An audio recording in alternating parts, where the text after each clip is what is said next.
Consumer Price Index, right in line today with expectations, and the annual rate of consumer inflation is now 3.4%, which is down a tick from the month before. It is time for our unpaid intern, Doug Flynn, who is here from Flynn Zito. Do you have any big advice in this inflationary environment for our interns going out into the world? I mean, it's down a little, but it's still kind of stubborn, 3-4.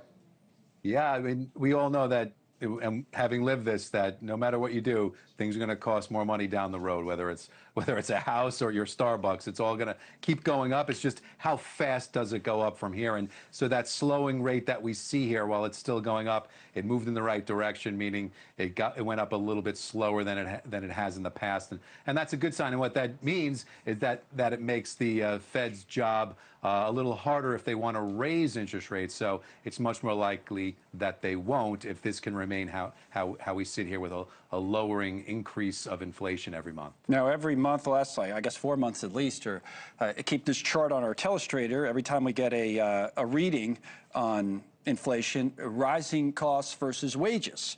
So the wage growth still, you know, it's not keeping up necessarily with the inflation. So That's right. What does that mean? When does that change? Yeah, so that happened again this past month, that basically people's wages are not keeping up, even with the lowering rate of inflation. Their wages are not keeping up even with that lowering rate. So obviously we need wages to go up faster, and then we need inflation to go up slower, and then you cross over to where people are having an increasing feel, having their money go farther than it did. Because even though we're getting raises, if inflation is higher, you're moving backwards. You need to have raises higher than the rate of inflation so you feel like you're moving forward, so that your purchasing power increases. So it's another month where that hasn't happened. In general, Trump has had a pretty good record of doing that, but he has not of late, and that has a lot to do with energy prices, which, interestingly, that was part of the reason why it was a better number this month. Energy prices went down about 1.5%. But if you look from a year ago, they're still up 15%. So that's the problem you've had there with energy prices, and hopefully if that keeps going, getting better, then that will help in these numbers. Yeah, I was looking through like the categories, like you're right about energy in general, like gas is almost 25%. But the one that stood out to me was the residential heating oil was 39%. You know, the increase year over year. So it's not, you know, people talk about beef, which is up a lot, and certain, certain prices which have stayed flat or gone down a little bit, but like, gas, heating oil, I mean, those are big increases compared to where we were a year ago. You know, shelter numbers and services, those are the numbers that don't get a lot of headlines, but those numbers are really the key culprits right now that the Fed is having a problem with in terms of trying to keep this inflation number low enough where they don't have to raise, and that's kind of what we're hoping. So if that can slow down, then I think things get better, but that's where the problems are at the moment. Now, I mentioned the Fed. That's on the telestrator as well. With the recent decisions, it's been no change and no change and no change after the cuts stopped, and now with the old chairman and the new chairman. So you're saying what for the next in the coming months?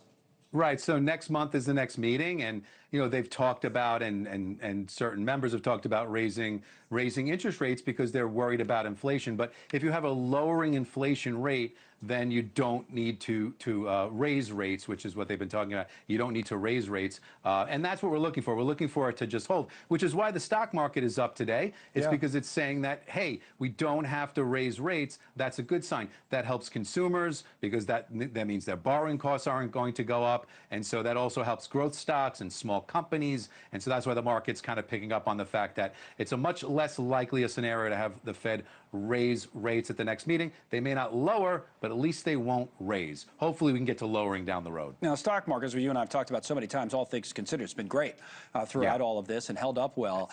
There's the NASDAQ today up 0.5%. The Dow, we'll see how it settles here in a minute plus, maybe higher, maybe it will be a little bit lower as it is now. But not only the oil prices, but the gas prices. Did you know, this is kind of an interesting stat to me on like oil and gas prices. This is, right now, I saw this morning, it's like the highest that we've had gas prices on average this late in the year ever. Now, I know maybe you could say some of that's inflation adjusted or it's not adjusted for inflation, but still, the fact that we've got like $4 gas this late in the year, midterm year, it's an interesting stat to me, both not only economically and what you focus on markets politically as well. Sure. Yeah, I think the markets are looking through that a little bit, but there's no question that that for the oil prices that we have, the gas prices are much higher relative. So there is some room there longer term that even at these oil prices, we should have lower gas prices, but we don't yet. Now, the benefit we have also is that once you get out of the summer, you get into the fall, we always say when the leaves fall, so do the gas prices. Right. So there's somewhat of that we can hope to expect happen in the fall, which is, you know, not here yet, but it's going to be here fairly soon. Well, the interns heard this. They're all applying to graduate school now. They don't want any part of this world that you just described. Thank you, Doug. Doug Flynn with us.